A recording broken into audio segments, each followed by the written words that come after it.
Chennai Puzhuthivakkam sunshine academy matric higher secondary school ஸ்டாலினோட மகள் செந்தாமரைக்கு சொந்தமானது. சென்னை நொளம்பூர்ல இருக்கிற டாவின் சிபிஎஸ்இ ஸ்கூல் திமுக பொதுச் செயலாளர் க அன்பழகனுடைய பேரன் வெற்றி அன்பழகனுக்கு சொந்தமானது. வேலூர் கிங்ஸ்டன் இன்டர்நேஷனல் அகாடமி துரைமுருகனோட மகனும் வேலூர் தொகுதி எம்பியுமான கதிர் ஆனந்துக்கு சொந்தமானது. அண்ணாநகர் வெஸ்ட்லையும் திருவள்ளூர் மாவட்டம் வெள்ளவேட்லையும் இருக்கிற சென்னை பப்ளிக் ஸ்கூல் ஒரு காலத்துல மொத்த தமிழ்நாட்டையும் இருண்ட மாநிலமாக்குன ஆற்காடு வீராசாமியுடைய சகோதரர் தேவராஜுக்கு சொந்தமானது. கிழக்கு தாம்பரத்தில் இருக்கிற ஸ்ரீ பாரத் வித்யாசிரமம் அரக்கோணம் தொகுதி திமுக எம்பி ஜெகத் ரட்சகனுக்கு சொந்தமானது. திருவண்ணாமலை ஜீவா மெட்ரிகுலேஷன் ஸ்கூல் ஏவா வேலுடைய மனைவி ஜீவா வேலு பேர்ல இருக்கு. திருவண்ணாமலையில் இருக்கிற எஸ்கேபி வனிதா இன்டர்நேஷனல் ஸ்கூல் அந்த தொகுதி திமுக எம்எல்ஏ பிச்சாண்டியுடைய மகன் கே கருணாநிதி பேர்லையும், அதே திருவண்ணாமலையில இதே பிச்சாண்டியுடைய மச்சான் ஆர் மணிக்கு விக்னேஷ் இன்டர்நேஷனல் ஸ்கூலும், இன்னொரு மச்சான் ஆர் செல்வங்கிறவர் பேர்ல ஆர்எஸ் இன்டர்நேஷனல் ஸ்கூலும் இருக்கு.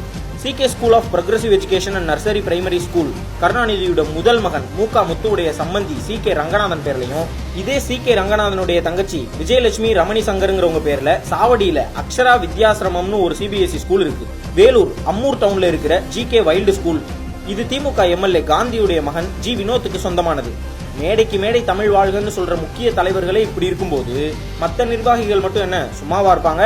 Venkateswara CBSE school Tittakudi, Nalanda public school Vembakkam, Kanchipuram Ammapettai CDS public school, Kanchipuram Mettumangalam BS CBSE school, Cuddalore Kattumannar Koil CK public school, bright mind Victoria Walajapet, Chitra Krishnaswamy school Vembakkam, Yuva public school Kovai, Jayanthi CBSE school Palladam, Sakthi international school Vellakovil, Nilgiris Ooty Nizam CBSE school, Salem Edappadi winner Vikas international CBSE, Krishnagiri போச்சம்பள்ளில் Bharani international modern school, Dharmapuri Vijay millennium school, Palakkad Sri Jayasakthi CBSE school, Salem Kamaraj CBSE school, SSM central school Kumarapalayam, Karur little angels English higher secondary school, Perambalur Thanthai Hans Roever public school, Ariyalur Vinayaka public school, Dindigul Sri Vidya Mandir school, Sivaganga international school, Theni fairland function school, SPM ஜெய்டெக் school Uthamapalayam, Lalitha Lal Bahadur Shastri public school Kadayampatti, Krishna international CBSE school Devipattinam, Syedammal CBSE school Thenikarai, Rameswaram மண்டபத்தில் இருக்கிற ராஜா CBSE ஸ்கூல்னு list இன்னும் பெருசா போய்கிட்டே இருக்கும்.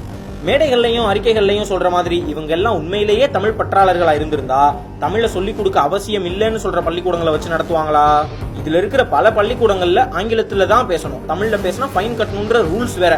தாய்மொழியில பேசுற பிள்ளைங்களுக்கு ஃபைன் போட்டு அந்த காசை வாங்கி வைத்த வளர்க்கிற இவங்க தான் தமிழை காப்பாத்த வந்தவங்கன்னு சொல்றதெல்லாம் எப்படி இருக்கு தெரியுமா?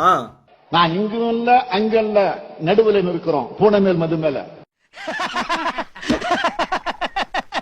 அரசியல்ல இதெல்லாம் சாதாரணமாப்பா.